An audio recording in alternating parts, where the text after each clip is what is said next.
Okay. Assalamualaikum warahmatullahi. Bismillahirrahmanirrahim. Alhamdulillahirabbil alamin. Nahmaduhu wa nasta'inuhu wa nastaghfiruh.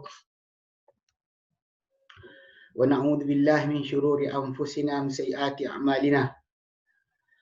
May yahdihillahu fala mudilla lahu wa may yudlilhu fala hadiya lahu. Asyhadu an la ilaha illallah wa asyhadu anna Muhammadan abduhu wa rasuluh. Allahumma salli ala Muhammad wa ala ali Muhammad kama sallaita ala Ibrahim wa ala ali Ibrahim wa barik ala Muhammad wa ala ali Muhammad kama barakta ala Ibrahim wa ala ali Ibrahim fil alamin innaka Hamidum Majid. Rabbi shrah li sadri wa yassir li amri wa hlul 'uqdatam min lisani yafqahu qawli, amma ba'd.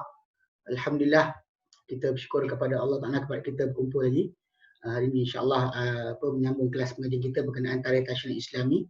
Kemudian kali terakhir iaitu kita dah habiskan berkenaan dengan perkara-perkara yang para sahabat bercanggahan mengenainya. Kalau kita kata konsep ataupun zaman konsep tasyri' ataupun pensyariatan Islam pada zaman para sahabat lebih kepada bentuk pembentukan fiqh. Pasal kita kata pada zaman Nabi SAW dia adalah zaman pensyariatan, zaman para sahabat adalah zaman pemahaman yang dinukilkan kepada orang berikutnya. So, jadi kali terakhir kita bincang itu kita sampai muka surat yang ke last kali kita sampai tu muka surat yang ke 221. 221 So kita saya letak gambar buku sekarang Jadi biasa kita share screen. Okey, hari tu kali terakhir kita sampai muka 221. Kita sampai pada perenggan untuk membincangkan berkenaan dengan sebab-sebab percanggahan. Kalau kita kata dan ke asas kan, kerana dalil datang dari syarak ni ada yang mempunyai perbezaan dari sudut masalah sabitnya ataupun pemahaman dia tetap ataupun pemahaman dia berbagai. Sebalik pada asal bahasa Arab, memang para sahabat Nabi SAW mereka orang Arab dan mereka faham apa yang Nabi SAW sabdakan. Cuma ikut kadar banyak mana ataupun sejauh mana mereka dengar daripada Nabi SAW. So jadi insyaAllah kita akan bincangkan kat sini nanti beberapa sebab yang jadi punca kepada percanggahan ataupun persisihan pendapat di kalangan para sahabat Nabi SAW. Yang mana kita kata ini adalah di antara asas berlakunya kita panggil fake ataupun percanggahan fake ni berlaku sebab ni. Okay, dia diletakkan dua sebab utama yang diletakkan. Cuma dalam tu ada pecah-pecahan dia. Okey, so jadi dia akan mulakan utama sekali berkenaan dengan perbezaan kefahaman para sahabat Baik. So jadi kata yang pertama, dia kata kembali sebab-sebab percanggahan para sahabat ni yang kita ceritakan itu kepada beberapa sebab, dan sebab-sebab dia kembali kepada dua perkara. Pertama, tafawutus sahabati fi fahmi ma ujmila min al-Quran min amsal talika. Kita berbeza-beza para sahabat pada memahami apa yang disimpulkan atau dirumuskan daripada Al-Quran dan contoh-contoh perkara itu. Maksudnya para sahabat Nabi SAW mereka mempunyai kefahaman yang berbeza-beza berdasar pada masalah akal manusia ni. Ada yang kuat kefahaman, ada kurang kefahaman. So dia kata kat sini. Okay. Tapi kenapa berbeza mereka faham macam tu? Kita faham para sahabat Nabi ada cerdik, ada tak cerdik sangat, ada sebagainya, itu biasa. Tapi kenapa perbezaan tu berlaku? Okay. Dia kata antara yang pertama berbeza berulang aliknya ataupun berulang aliknya lafaz di antara dua makna. Maksudnya lafaz tu dalam bahasa Arab ada dua maksud. Di antara contoh macam kalimah Qur'un yang datang dalam firman Allah Taala dalam surah Al-Baqarah ayat yang ke 227. Dalam firman kan tentu yang datang menjelaskan iddah wanita yang ditalak. Yang ini haid.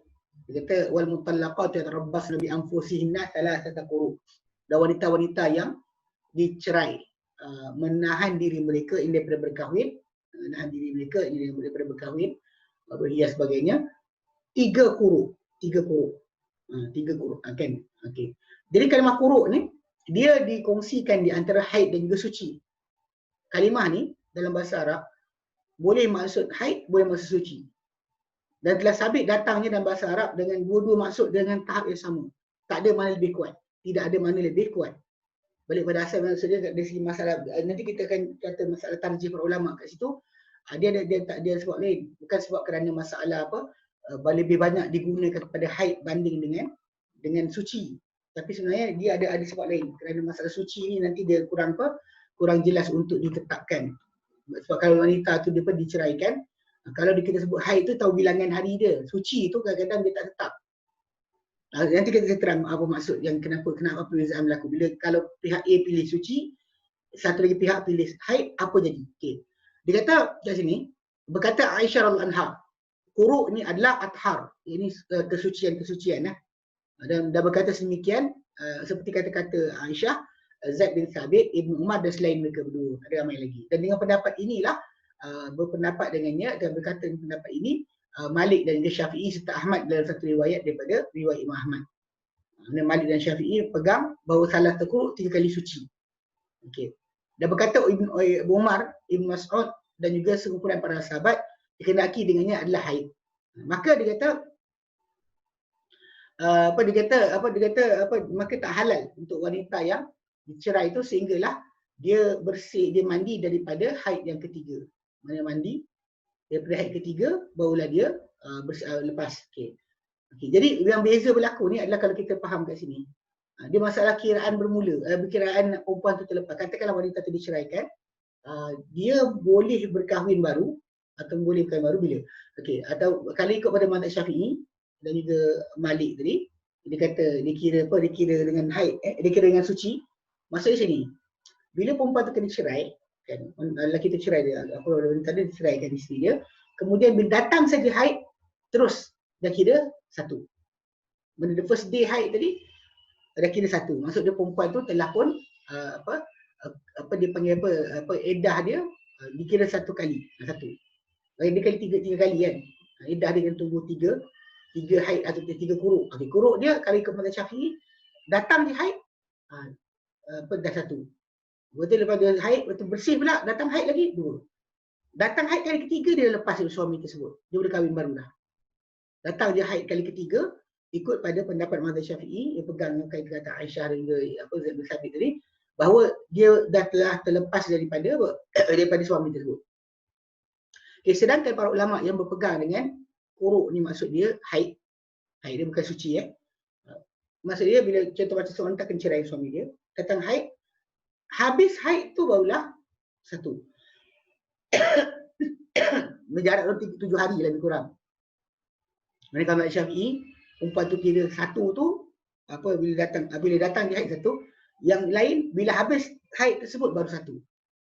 Kemudian datang bila dia bersih, kemudian datang haid, bersih haid tu dua. Kemudian bila datang haid kali ketiga, 3 kali haid kali ketiga, dia habis haid itu barulah dia terlepas dari suami tersebut.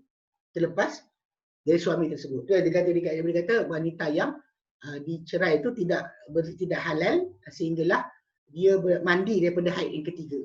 Mana haid ketiga datang barulah dia boleh kahwin. Habis haid.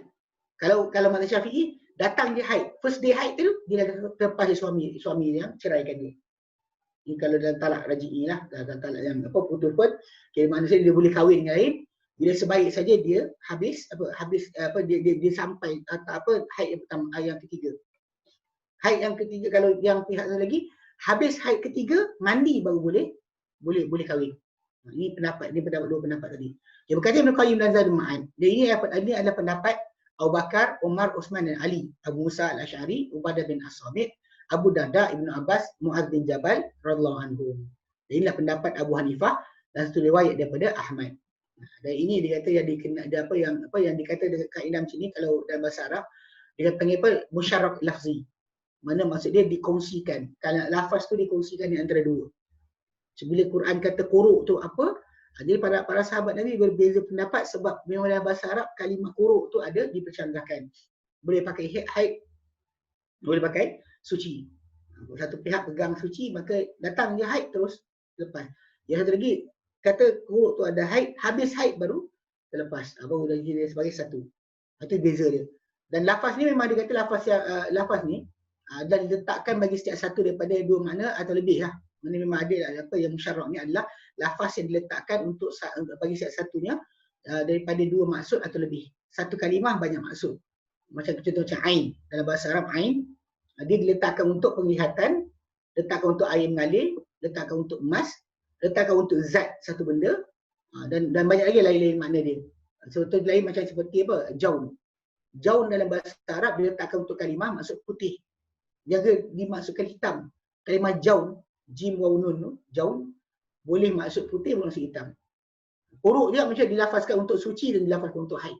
So jadi ini punca pertama perbezaan parasal dan pemahaman sebab dalam bahasa Arab memang ada perbezaan penggunaan kalimah tu daripada dua sudut. Okey. Kemudian dia kata kedua B Okey, kenapa mereka ucapkan pendapat? Okey, sebab pemahaman dia kata sebab apa? Sebab kebarangkalian susunan bagi dua bentuk. Maksud dia ayat tu datang, adakah dia datang untuk bentuk atau tidak, untuk susunan atau tidak. Contoh dalam Al-Quran dalam surah Al-Baqarah tentang ilak. Ilak ni bila seorang lelaki sumpah untuk tak sentuh isteri bersama tempoh tertentu. Okay, dalam ayat surah Al-Baqarah ayat 226 227 kalau kita ambil 225 Allah katakan lilladzi yu'minuna min nisa'ihim tarabbusu arba'ati ashhur, untuk orang yang mengilak isteri mereka, isteri-isterinya, maka hendaklah diberikan penangguhan tarabbusu arba'ati ashhur, diberikan penangguhan selama 4 bulan. Okey. So, jadi bila kita kata tunggu 4 bulan baru boleh kita soal macam ni. Jadi kat sini masalah dia kata ada yang tertib. Kerana Allah firmankan dalam Quran dalam surah Al-Baqarah 226 227, fa in fa'u, jika mereka tunaikan setia dengan sumpah tersebut, apa dan sumpah dia kata sentuh tu, fa innallaha ghafurun, maka Allah Taala amat pengampun amat penyayang. Wa in azamut talaq, kalau mereka berazam untuk menceraikan, fa innallaha samiun alim, maka Allah Taala Maha mendengar lagi Maha mengetahui. Okey. Jadi kat sini yang dikata kat sini pasal Allah Taala berikan tajuk lepas bagi tahu mereka diberi penangguhan 4 bulan. Okey. Soalan sekarang ni, adakah bila sampai tempoh 4 bulan tersebut terus tercerai ataupun kita panggil dia tanya, awak nak cerai ke tidak? Ini kena faham. Sebab apa? Sebab dia kata kebarangkalian dijadikan dia menjadi susunan di atas apa yang sebelumnya. Itu tak apa dengan susunan yang terputus pada keseluruhan Maksud dia fa tu. Jika, maka jika. Lepas hal tersebut diberikan mereka penangguhan 4 bulan jika mereka setia dengan sumpah tersebut, Allah Taala Maha Pengampun lagi Maha Pengampun lagi Maha Penyayang. Dan kalau mereka berazam untuk cerai, maka Allah Taala juga Maha mendengar lagi Maha mengetahui. Jadi dia kata kat sini fa tu tertib untuk sebutan. Maka fa ni dia kata fa ni pada tempoh. Fa tempoh. Jadi tamat dia tempoh dengan tanpa setia padanya, maka jatuh talak dengan dalam tempoh tersebut. Maksudnya kalau orang tu letakkan tempoh tu kata sebulan, selesai sebulan tu nak ke tidak? Sebab balik pada asal kalau pada tajuk tadi 4 bulan tu, tempoh 4 bulan tu itu maksimum. Maksudnya kalau orang tu sumpah sebulan ke 2 bulan ke, dibenarkan untuk dia teruskan sampai tamat tempoh tersebut. Maksudnya fa tu dia kata fa tu dia kata pada tempoh. Maka jika tamat tempoh dengan tanpa dia tunai, maka jatuh talak dengan berlalu tempoh tersebut. Kalau dia kata sumpah sebulan, jatuh. Dan boleh juga fa tu tertib hakiki, mana dituntut dengan untuk supaya dia setia atau cerai selepas tamat tempoh yang ditetapkan. Ini 4 bulan lah. Tapi majoriti para ulama ambil dengan 4 bulan. 4 bulan tu maksudnya kita panggil lelaki tersebut nak cerai ke, lepas 4 bulan sampai 4 bulan tu nak cerai ke nak teruskan.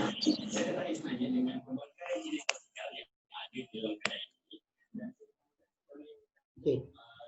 Cerai ke atau nak teruskan Okay. Jadi bila pada asal kalau kita perhati kat situ, memang kita kata secara asasnya orang yang sumpah untuk tak sentuh isteri. Jadi berdasar ayat Quran tadi, dia dua tajuk lah. Tajuk A sama ada kita biarkan sampai tempoh tersebut, ataupun B pada permulaan lagi tanya dah. Bisa sentuh dia nak cerai ke tidak. Kalau anda kata dia kata nak cerai, dan kita kata dia lagi cerai lah. So benda tu berpunca daripada ayat tersebut sama ada dia susunan atau tidak. Siapa pijak mikrofon? Siapa yang tu tolong offkan mikrofon dia? Okey. Baik. Ada lagi. Admin tolong tekan. Admin tolong offkan orang siapa yang ni. Okay.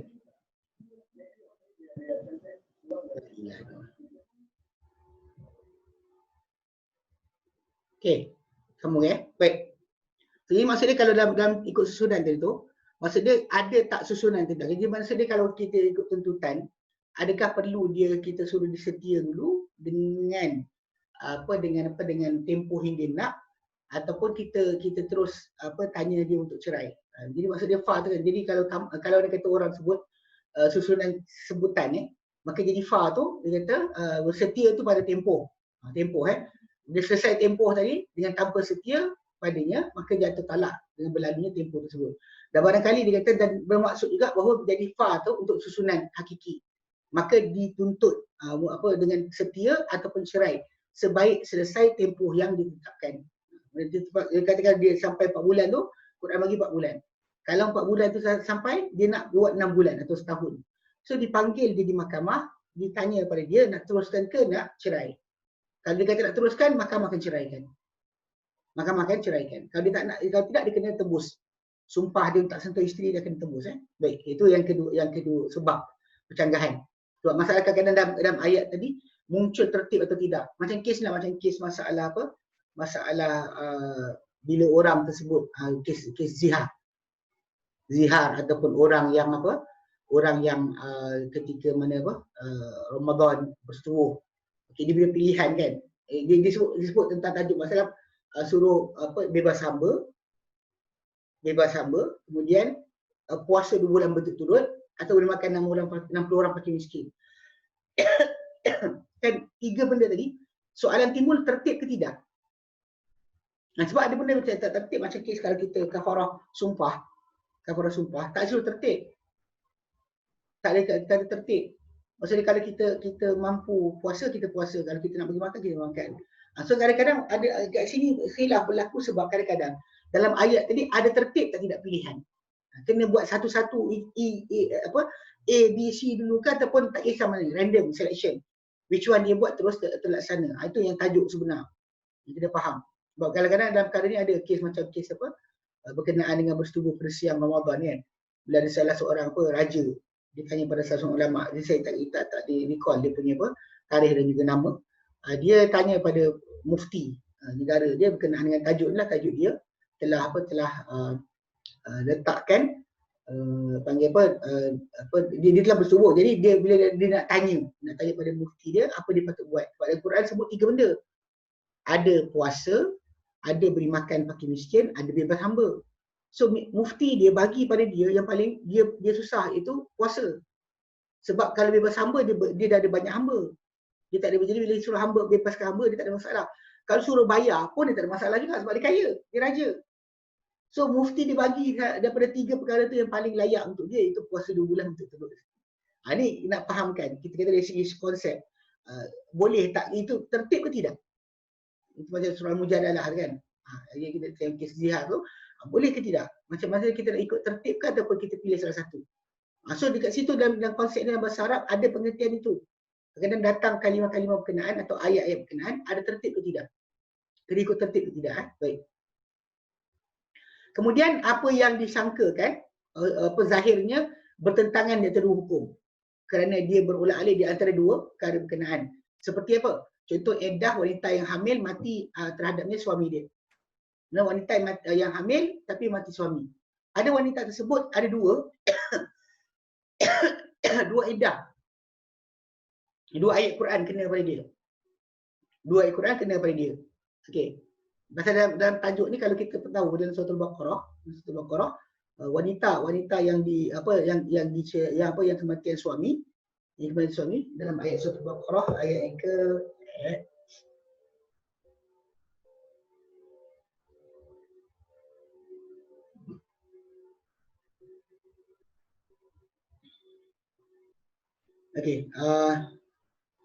surah Al-Baqarah ayat yang ke 234. 234. Okey. 234. Kemudian yang mana Allah letakkan berkenaan dengan mati suami kan, mati suami. Sedangkan dalam masa sama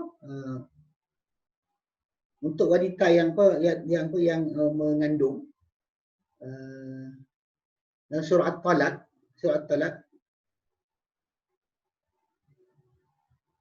ayat keempat. Yang tak kan berkenaan wanita yang mengandung tu, wa ulati ahmali ajalahun ayyadana hamlahun. Okey, maksud dia kalau perempuan tu lahirkan anak, selesailah iddah dia. Walaupun tak disebut dalam pasal kita kata wanita yang ada mengandung, kalau dia kata ikut tempoh, kalau dia kata perceraian itu berlaku sejak awal dia mengandung, atau mati suami dia sejak awal dia mengandung, 9 bulan dia kena tunggu. So, wanita yang mengandung, selagi tak lahir kandungan, selagi itu dia masih lagi tak boleh berkahwin dengan suami baru. Itu kena faham dia tempoh berkenaan tak boleh halal langsung. Tunggu sampai lahir kandungan. Okay, so dia tempoh 9. Kemudian dalam masa sama dia tempoh 4 bulan. Yang satu Baqarah tadi. So kalau kita lihat wanita yang tadi, dia ada dua, wanita mengandung mati suami. Maka wanita ni dia terbolak-balik di antara merangkumi dia ayat iddah wanita kematian suami yang menanti 4 bulan 10 hari, ataupun ayat surah At-Talaq keempat tadi yang menjadikan iddah orang yang hamil tu adalah melahirkan kandungan. Ini kita bincang hari tu. Jadi ulama kata lahir di kandungan terus. Kalau suami dia mati hari ni, besok dia lahir anak. Lusa dekat lepas lahir anak tu dia kahwin, tak ada masalah. Lahir je anak dia akan nikah, sah. Jadi kat sini kita kata kedudukan wanita ni di antara dua hukum. So para sahabat Nabi SAW sendiri pun berdasarkan kefahaman tadi, mereka kat sini dia akan ada percanggahan. Khilaf berlaku sebab itu. Sebab hukum wanita tadi terletak di antara dua ayat. Ayat A betul, B betul. Okey. Di antara itu juga adalah contoh lain adalah percanggahan para mereka mengenai menghimpunkan antara dua adik-beradik dengan adik-beradik dengan sebab pemilikan perhambaan, pemilikan hamba.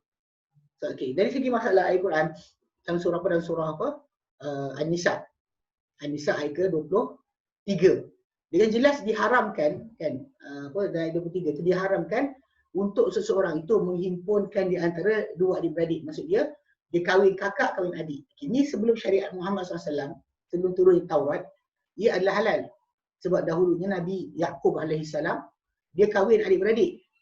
Maksud dia kahwin dengan kakak dan adik. Sebab kan Nabi Yusuf alaihissalam dengan adik-beradik dia yang satu lagi Daimak kan. Okay. Dua yang lain mak tadi, maksud dia satu isteri 10 anak. Satu isteri lagi 2 anak. Yusuf alaihissalam mak dia dengan mak adik-beradik satu lagi adik-beradik. So dalam family itu sebenarnya family orang family itu adik-beradik lah. Maksud dia pasal kahwin, pasal diorang dalam masa yang sama macam mak diorang kan. Mak yang Nabi adik-beradik pertama, mak dia kedua.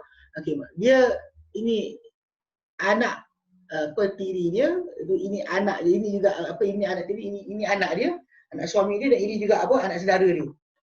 Dalam masa yang sama. Anak saudara dan anak tiri. Anak saudara lah,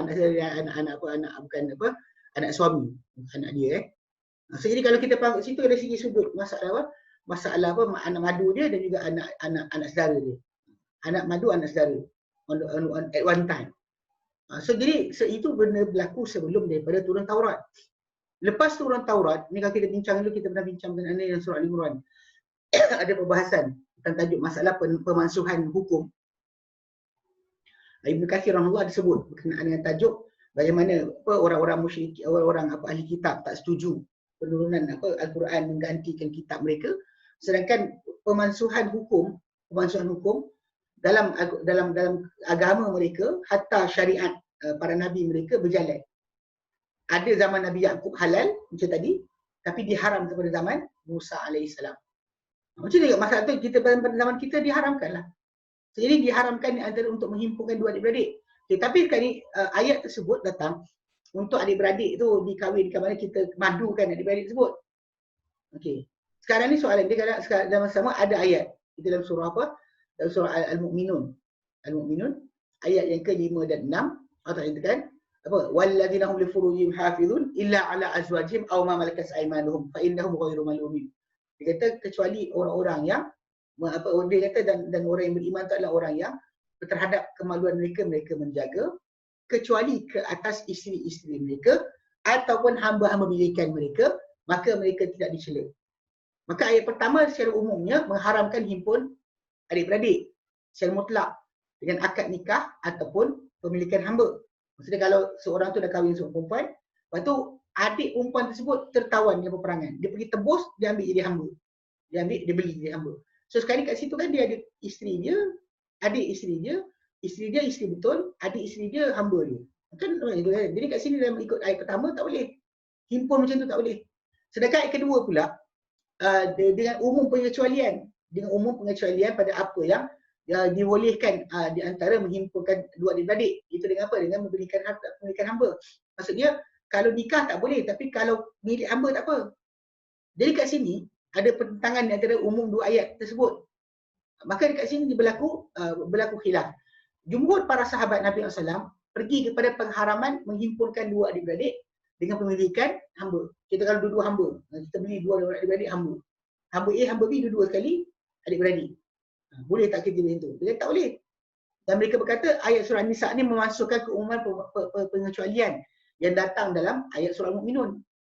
Surah An-Nisa datang batalkan apa yang umum dalam surah Al-Mu'minun.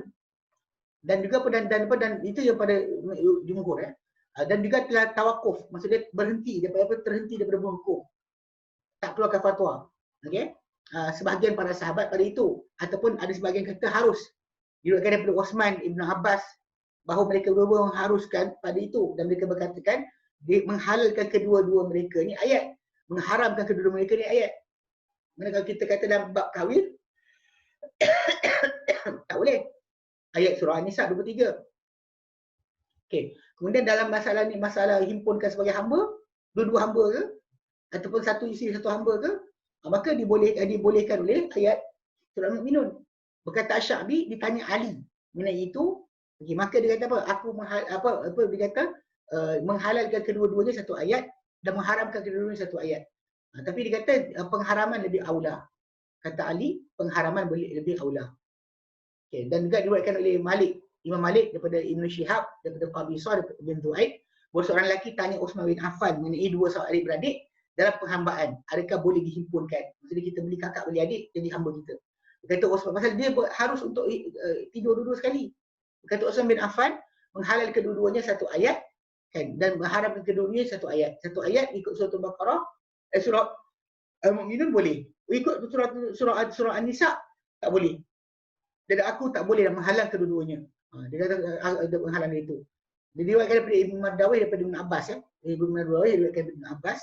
Dia berkata Ali bin Abi Talib mengharamkan kedua-duanya satu ayat dan menghalalkan kedua-duanya satu ayat. Okey. Itu jadi maksudnya itu jelas kita faham bahawa diorang ada para tawakuf tapi majoriti para sahabat mengharamkan. Maksudnya kalau kata seorang tu beli hamba tu kalau hamba A hamba tu beradik, laki kakak dengan adik, dia tak patut beli dua-dua sekali. Beli salah satu saja. Pasal kalau dia beli dua-dua sekali, seolah macam dia boleh tidur dengan dua sekali. Okey. Okay, di antara itu juga perkahwinan dengan itu yang kedua. Ketiga, contoh lain adalah perkahwinan di antara dengan wanita-wanita kitabiat. Kitabiat ni maksudnya wanita yang ahli kitab. Ahli kitab ni maksud dia Yahudi Nasrani ke? Itu yang paling jelas lah.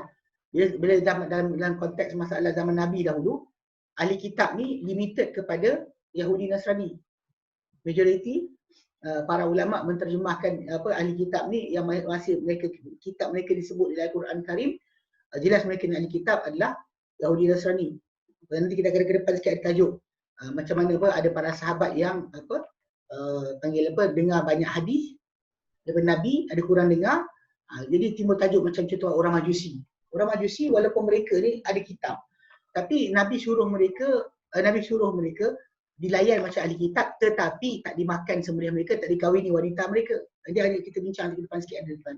Okey. Jadi kat sini dalam ayat ni masalah menikahi wanita yang musyrik. Okey. Dalam surah Al-Baqarah ayat yang ke 221.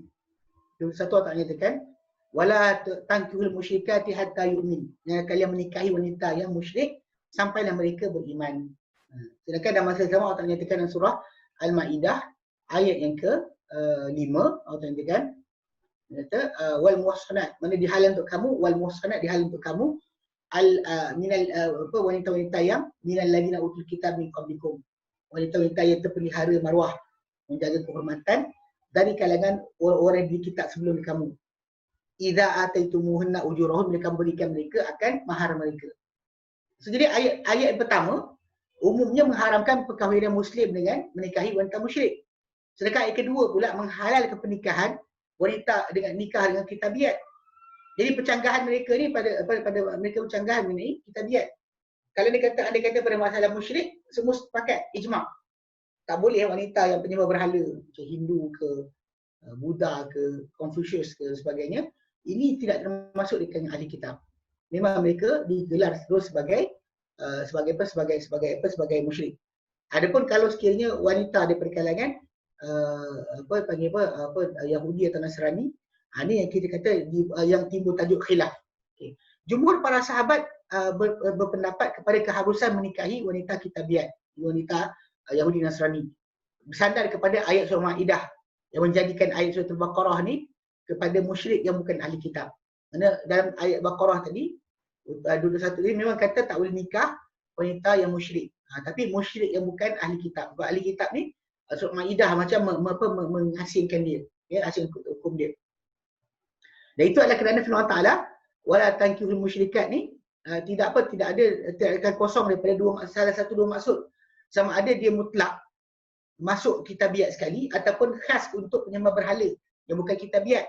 Kerana jika ditemutlakkan ayat lafaz tersebut, dia masuk semua sekali. Semua sekali. Kerana apa? Kerana muhsanat minal ladzina utul kitab dalam surah Al-Maidah tu ayat 5 tu akan mengkhususkan dia sekalipun dia terhadlah. Jadi dia kata ke atas penyembah berhala yang bukan di mana dipisahkan musyrik daripada ahli kitab. Banyak tempat dalam Quran sebenarnya dipisahkan musyrik dengan ahli kitab. Walaupun duduk kafir. Duduk kafir. Mana orang Yahudi Nasrani kafir. Orang sembah berhala pun kafir. Tapi dibezakan. Contoh macam dalam surah Al-Bayyinah ayat pertama. Artinya lam yakunil ladina kafaru min ahli kitab wal musyrikin munfakin hatta ta'tiyahumul bayyinah. Tidak akan jadi orang-orang yang kafir di kalangan ahli kitab dan juga orang-orang musyrik, orang kafir di kalangan musyrik terpisah daripada kekufuran mereka sehinggalah datang kepada mereka bukti. So kat sini menafikanlah. Jadi ayat ni menafikan pertentangan. Okey. Bahkan dia kata menafikan pertentangan ini, dan sedangkan para sahabat Nabi, sekumpulan para sahabat telah bernikahi wanita-wanita Yahudi dan Nasrani dan mereka tak melihat itu sebarang masalah. Mereka rasa tak ada masalah. Okey. Ini yang jangan samakan kita dengan Pancasila. Bila ada kadang orang baca tajuk ni, setengah orang kata, ni tengok dekat Indonesia betul. Salah.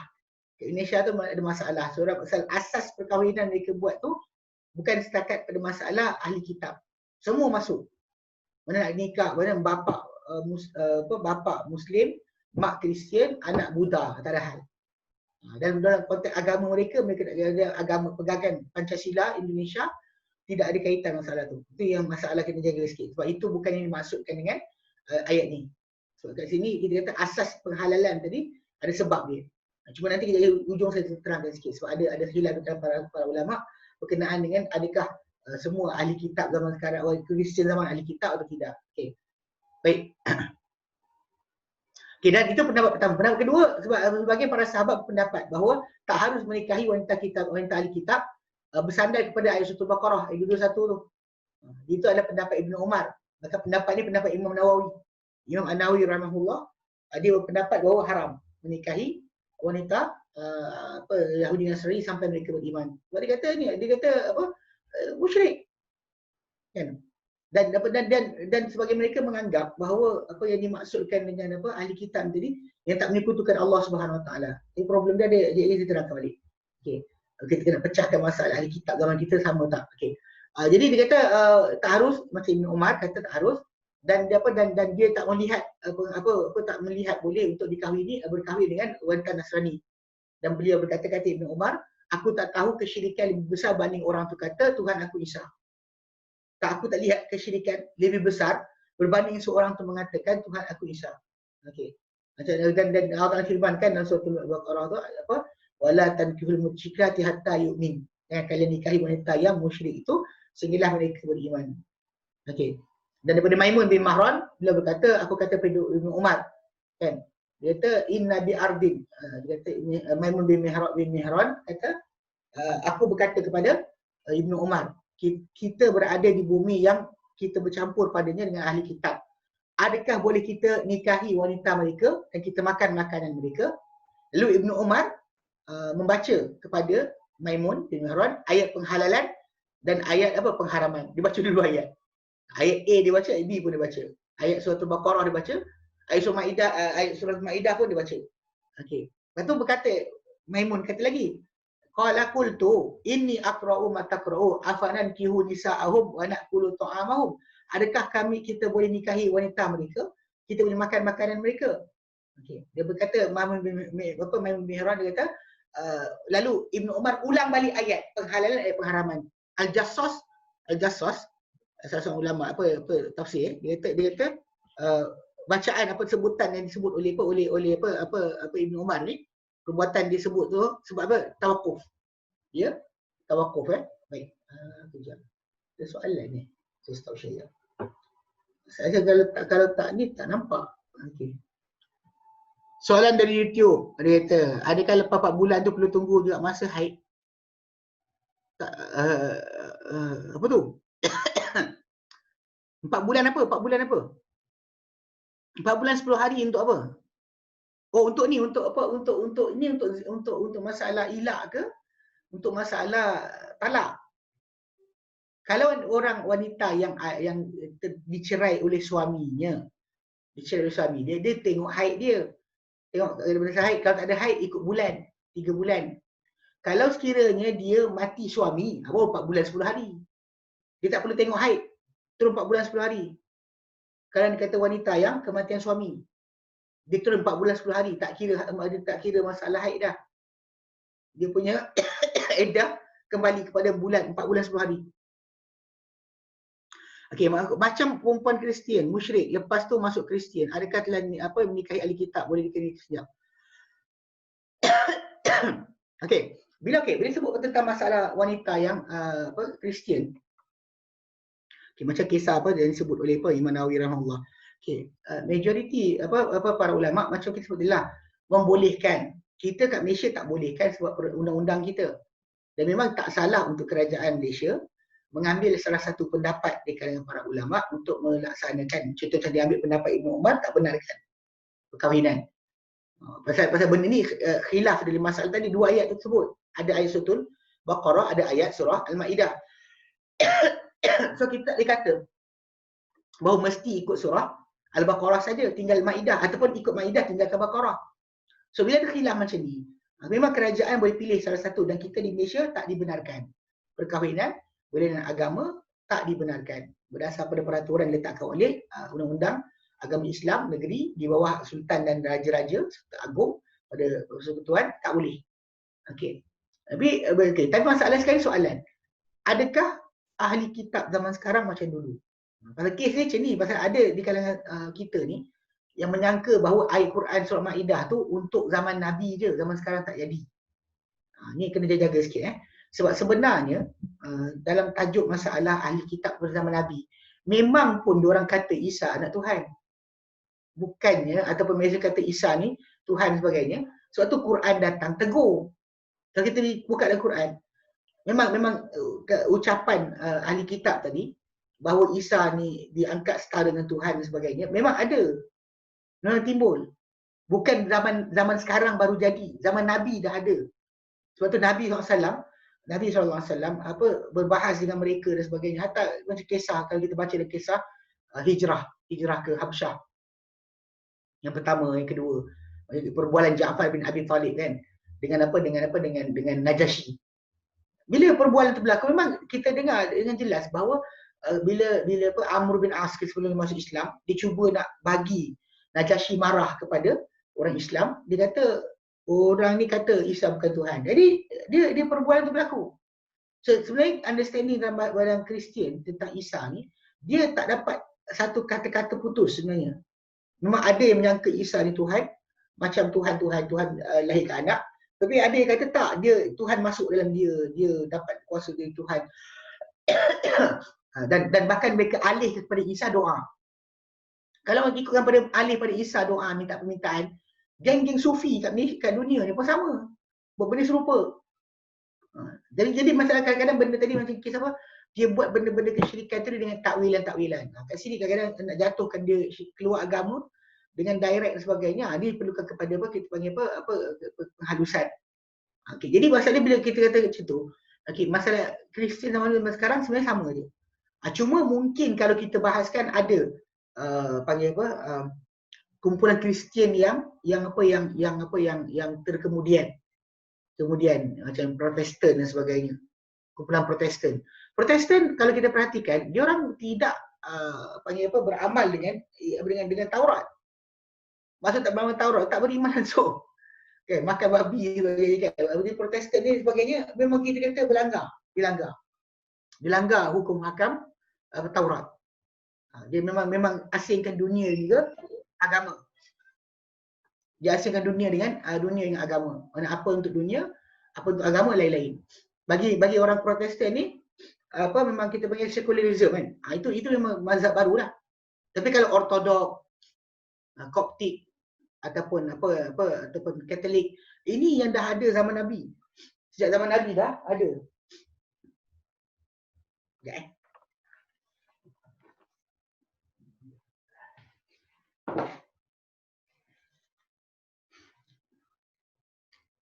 Ni sebab tak datang apa fizikal sebab ni lah. Sebab ada sikit gejala. Banyak hujan kemarin.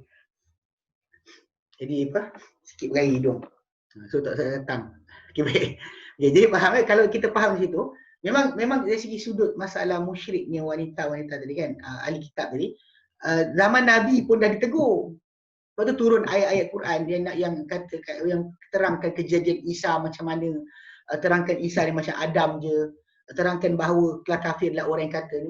Bukan tuju pada orang Kristian zaman sekarang sahaja, zaman Nabi lagi. Cuma perbezaan dia kan kita faham kan. Dari segi masalah macam Ahmad Didat dia pernah bincang, dia kata perbahasan within apa masalah kita dengan orang Kristian ni, kita serupa, percaya akhirat, syurga, neraka, kita percaya semua sama. Go along. Cuma bila tajuk ketuhanan Isa, dosa asal, satu lagi apa ketuhanan Isa, dosa asal, lepas tu kemudian apa satu lagi Nabi Muhammad kot. Dan masalah lain sama je, dia percaya Adam. Percaya keperkenaan masalah syurga, ada malaikat, syurga neraka, tentang qadar. Qadar dia beriman. Qadar beriman dengan qadar. Cuma yang dia lari itu masalah 2-3 perkara lain yang kita boleh bilang. Sebab tu kenapa dalam perkara ni kedudukan mereka tak sama seperti musyrik yang biasa. Musyrik yang biasa, kita faham bahawa orang musyrik yang macam Hindu ke Buddha ke sebagainya kan, ataupun orang Majusi ke yang lain-lain punya berhala, diorang tidak ada ikatan dengan syurga neraka, tak ada ikatan dengan hari akhirat. Sedangkan dalam Kristianiti itu benda tu masih ada, atau dalam Yahudi masih lagi ada. Walaupun kita faham ya, kita tak ikut semua. Kalau ikut pada tak ikut semua, orang Islam pun ada macam tu.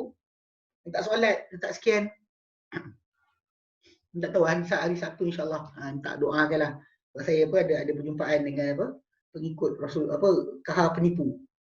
Kahar yang ada tu bertaubat kemudian tak jawatan Rasul lah sebagainya kan. Pengikut dia masih ramai lagi. Jadi macam sebelum Ramadan tu sebelum raya, 3 hari sebelum raya saya jumpa seorang dekat Keramat. Muda lagi, budak muda. Tapi ketika perbualan tu dia bukan nak berdebat. Dia nak terang pada saya, nak cakap kahar Rasul, bila saya lawan dia balik, dia kata saya bukan nak berdebat dengan ustaz. Saya tak nak ni, kalau macam ni kita bincang, tak nak bincang. Dia macam itulah. Cuma yang Sabtu ni dekat Kajang insya-Allah. Minta doa Allah Taala berikan saya keteguhan dan juga boleh jelaskan balik pada orang berkenaan apa yang kesilapan mereka. Allah alam itu tajuk dia. Jadi masalah bila kita fahamkan tentang musyrik ya. Jadi musyrik pada zaman Nabi Lut, memang musyrik tu ramai. Tapi yang musyrik yang ahli kitab ni dia ada masalah dia ada kepercayaan sebahagian lain.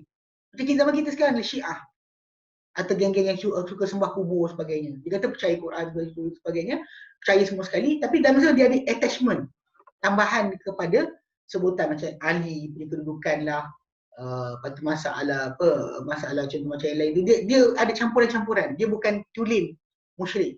Berbeza dengan kumpulan yang memang musyrik betul, tak percaya akhirat, tak percaya surga neraka sebagainya.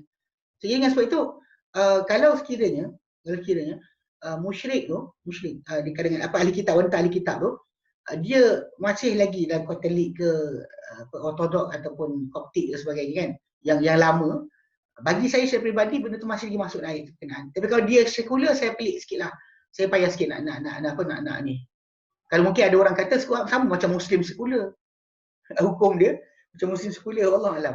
Tapi pada asas dia, kalau kita kata perkahwinan tu dibolehkan pun, balik pada surah Al-Ma'idah ke-5, wanita ahli kitab yang dibolehkan adalah wanita yang jaga kehormatan, bukan yang pakai baju tak cukup. Sebab tu Allah Ta'ala kata wal muhsanat minal ladzina utul kitab min qablikum. Menjadi hal untuk kamu wanita-wanita bersih di kalangan orang beriman, dan wanita-wanita yang bersih di kalangan ahli kitab, yang tak berzina, tak minum arak, tak berjudi, yang tak ada akhlak buruk. Yang pelik zaman kita sekarang ni, orang-orang kita ni, dia cari wanita pakai tak cukup, jadikan isteri, kemudian nak dia justify bahawa ayat surah Ma'idah tu berjalan. Sebab surah Ma'idah tu letak muhsanat, dia tak kata wanita saja. Dia tak kata wanita ahli kitab saja, dia kata wal muhsanat minal ladzina utul kitab min qablikum. Wanita yang bersih, menjaga kehormatan di kalangan orang-orang diberi kitab sebelum kamu. Bukan hanya wanita diberi ahli kitab dia. Banyak orang kadang salah faham, dia orang ke bahawa just ahli kitab tu boleh jalan. Itu kena jaga sikitlah. Faham tak? Jadi basic dia kat situ, kena perhatikan. Saya tengok macam kadang-kadang ada orang banyak salah faham tu dengan masalah ahli kitab tadi, dia ada percanggahan. Tapi memang percanggahan di para sahabat betul ada. Macam ada para sahabat, macam Imam Nawawi sendiri rahimahullah, dia tak setuju, atau dia mengatakan bahawa maksud surah Al-Baqarah itu lebih umum banding surah Al-Ma'idah. Al-Baqarah lebih umum banding Al-Ma'idah. Itu kenapa? Dan kita di Malaysia, peraturan tersebut tak membolehkan untuk berlaku perkahwinan, maka kita kata tak usah buat, jangan buat. Tapi saya dulu waktu ingat, saya saya belajar kat Yaman tu, seorang syekh saya, dia kata kawan dia orang Syria kahwin dengan pergi migrate ke Canada, ke mana, US, kemudian kahwin dengan wanita ahli kitab lah. Dia pilih lah yang elok kan, dia katanya. Tapi dia bini tu jadi masuk Islam lepas berapa tahun dah, anak dah besar-besar baru bini tu masuk Islam. Tapi basic pada asal, kalau dia kahwin, dan kepastian dia mesti ada kepada Islam lah. Kalau dia masuk kepada wanita tu kekal agama dia pun, tetap Islam menjadi dominan. Sebab tu kenapa diletakkan lelaki saja boleh kahwin, perempuan tak boleh. Macam surah untuk perempuan, ada surah Mumtahnah pula, yang kita kata berlaku lepas daripada hijrah Nabi SAW sebagainya. Memang kita kata surah Mumtahnah tu dia lepas tahun ke-6 hijrah. Surah Mumtahnah turun lepas tahun ke-6 hijrah, lepas Nabi SAW pergi perjanjian Hudaibiyah berlaku. So di antara perkara akhir hidup Nabi lah. So ketika itu memang tak dibenarkan lah, tak bahkan wanita-wanita yang beriman tak dihalalkan untuk orang musyrik. Memang tak boleh. Sebab tu kenapa ayat surah Al-Ma'idah pun yang membenarkan untuk lelaki je kahwin, perempuan tidak. Sebab dominan, masalah dominan pada masalah penentuan agama anak. Kalau tidak ada penentuan agama anak, tak boleh kawal, nak kata sama rata, dan tak payah. Tak payah. Dia ada tu macam kisah yang lepat yang rambut rasta kan dikahwin dengan Mak Saleh, dengan anak dia bawa lari. Itu balik pada asal, taklah kes pertama dia Islam dia pun tak betul. Islam yang dia pegang tak betul. Okay. Tapi kalau dia kata pada segi masalah isteri dia pula, isteri dia pun dia pilih bukan daripada wanita yang elok. Sebab balik pada asal, pilih wanita yang muhsanat, bukan pilih wanita yang tidak muhsan. Muhsan tu maksudnya yang menjaga kehormatan dan juga yang menjaga akhlak. Okey. Macam orang Syiah tadi, adakah kita kira sebagai ukhuwah? Orang Syiah kita kata Muslim, tapi dia munafik. Macam orang munafik lah. Orang munafik kita usir dia daripada ini. Ukhuwah hanya bersama orang beriman. Ukhuwah hanya sesama orang beriman. Dia bukan bersama dengan orang yang munafik, tak dipanggil ini. Pasal Al-Quran kata innamal mu'minuna ikhwah. Orang beriman tu bersaudara. So bagi saya pribadi, lepas baca semua sekali dalil yang datang kenaan dengan tajuk munafik ni, orang Syiah munafik. Orang Syiah Munafik. Dia termasuk golongan munafik. Masa zaman Nabi tu dilayan macam Muslim, lain. Solat dia sebagainya, layan, tak ada masalah. Tapi dari masalah persaudaraan akidah tidak. Sebab tu Nabi masih anggap Abdullah bin Ubay sebagai sahabat. Dia panggil sahabat. Tapi dalam masa sama terasing daripada perkara tersebut, Abdullah bin Ubay ini adalah munafik. So kita tak panggil Syiah tu sebagai saudara. Kita panggil dia Muslim dia. Muslim dia Muslim. Apa hak Islam kita tunaikan. Hak Islam untuk dia kita bagi. Ya bagi salam kita jawab. Itu berjalan. Tapi hak berkenaan dengan persaudaraan akidah tidak. Sebab tu dalam Quran kata dia tak kata innamal muslimuna ikhwah. Innamal muslimin, dia kata innamal mu'minuna ikhwah. Innamal mu'minuna ikhwah. Dalam surah Al-Hujurat kan. Hanya sahaja orang beriman itu bersaudara. Beriman, bukannya orang yang Islam. Sebab kita tahu tahap-tahap dalam konteks ni, masa orang tu dia Islam tapi dia masih lagi iman dia tak betul lagi. Iman tak ada, Syiah tak dikirakan sebagai ukhuwah, tidak. Annal mu'minun innamal mu'minun ikhwah. Kalah di sini ayat surah Al-Hujurat. Sekejap saya buka. Sorry kalau saya berhenti awal. Apa dah mula rasa berai hidung. Nanti kan apa? Tak sedap. Kalau pergi ni kan tak boleh kan. Bergejala, mana boleh pergi. Dia apa ni? Okey, mana dia?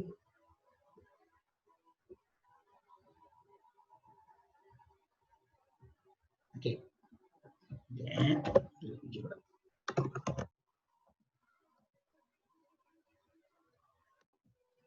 Kalau kita kata pengasingan tu ya, betul-betul berlaku.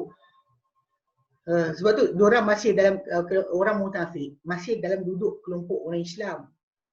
Tapi dikeluarkan daripada konsep iman. Grup iman tidak. Islam je, dia Muslim. Kita tak ada masalah. Dikatakan orang Syiah ni Muslim, saya setuju. Kata mukmin tak? Mukmin tidak. Sebab Al-Quran sendiri mengasingkan antara mereka dengan ni. Sekejap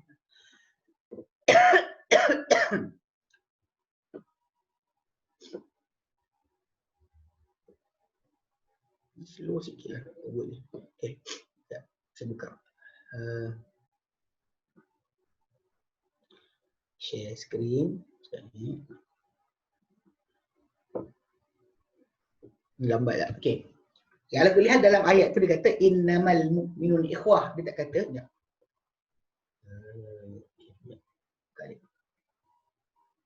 Okay, ni.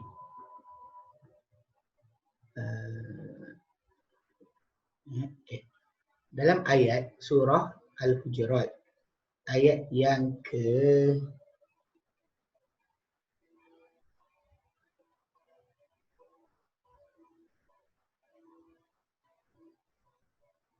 ayat 10 surah Al-Hujurat. Al-Hujurat ayat ke-10 ni ayat ni saya tunjuk tu kan. Innamal mu'minuna ikhwah. Hanya sahaja orang beriman itu bersaudara. Hanya beriman itu, orang-orang beriman itu bersaudara. So ukhuwah ni hanya pada orang beriman. Ada orang munafik tidak dikira sebagai saudara dalam akidah. Masalah Islam ya, dia Muslim, kita tak nafikan Islam. Macam zaman Nabi lah. Orang munafik zaman Nabi pun dilayan sebagai Muslim. Dia masuk saf tak dihalau. Tak dihalau masuk saf solat. Orang tak halau seorang munafik masuk dalam saf solat. Walaupun dari segi masalah sudut akidah, dengan jelas Allah Taala kata dia orang ahli neraka. Serius kan? Ni kita bukan apa, tak ada sebarang apa panggil apa? Selindung-selindung. Ini memang kita tak tahan dah. Kadang-kadang kita dengar ada ustaz kata ini saudara kita, saudara. Sebab pada asasnya mereka tidak mengikuti jalan para sahabat. Sebab iman kita mesti sama macam iman para sahabat. Mana iman kita iman cara lain? Mana kita iman cara falsafah? Pelik bila ada ustaz kadang bercakap, dia kata kita Syiah ni saudara. Quran tak kata macam tu pun. Maka Allah tak kata bukan di kalangan kamu. Buka surah Taubah penuh ayat-ayat berkenaan orang munafik ni diasingkan daripada orang beriman. Ini masalah asas. Bab berkenaan dengan layanan Muslim diberikan. solat disolatkan dia punya apa? Dia punya jenazah ditanam di kuburan Islam. Okey. Okey. Kemudian kalau kita depan sikit ayat tadi ayat tu. Okey, ayat dia nak faham bila kita kata ada asing kan? Islam dengan iman tu kan? Dalam ayat 14 surah Al-Hujurat. Tengok ayat 14 surah Al-Hujurat. Allah kata qalatil a'rabu amanna. Berkata orang-orang Arab, orang Arab Badui, kami telah beriman. Kami telah beriman. Allah Ta'ala jawab, qul lam tu'minu. Katakan Muhammad, kalian tidak beriman. Belum beriman. Walakin qulu aslamna. Tapi kalian cakaplah, kami telah Islam. Walamma yadkhulul imanu fi qulubikum, dan belum lagi masuk iman dalam hati kalian. Iman belum lagi masuk dalam hati kalian. Wa in tuti'u Allah wa rasulahu la yalidkum min amalikum syai'an. Jadi jika kalian mentaati Allah dan Rasulnya, tak akan mengurangkan kamu pada amalan kamu sedikit pun. So Allah Ta'ala Maha Pengampun lagi Maha Penyayang. So kalau kita lihat pada ayat tersebut dengan jelas, ada beza antara iman dengan Islam. Layanan sebagai Muslim, kita layan sebagai Muslim lah. Tapi dalam masalah iman, kita kata tak beriman. Berdasar pada tadi tu, macam kes yang apa? Syiah kan. Termasuk juga geng-geng kubur dan sebagainya kan. Dari segi akidah tidaklah. Dari segi akidah tidak. Betul dalam ayat tu kata innamal minun. Ikhwah ayat ke apa tadi? Ayat ke-10. Ayat ke-10 surah Al-Hujurat. Gila kan? Okay, baik, ada soalan lain. Sebab kalau kita buka buku kita, kena masuk tajuk baru. Tajuk baru maksud dia sebab kedua. Sebab pertama dah habis. Sebab pertama, para sahabat Nabi SAW tu apa percanggahan berlaku di antara mereka sebab dalam masalah apa? Masalah kefahaman terhadap ayat Al-Quran, kesimpulan Al-Quran. Al-Quran datang secara rumusan, diorang faham macam mana. Ya. Keperbezaan para sahabat dalam pemahaman mereka apa yang disimpulkan dari Quran. Yang kedua ni kita nak masuk adalah perbezaan para sahabat dalam masalah pendengaran mereka terhadap nas-nas ataupun hadis-hadis Nabi SAW ni. Ini kita akan bincangkan nanti insya-Allah. Kita boleh tak apa ni sikit. Apa? Saya punya apa? Hidung saya makin berair. Okay, ada soalan lain. Itu bab berkenaan dengan Syiah tu faham So, jadi kalau kita faham dari situ, perbezaan tersebut bukan kita sengaja letak. Memang Allah Ta'ala letakkan.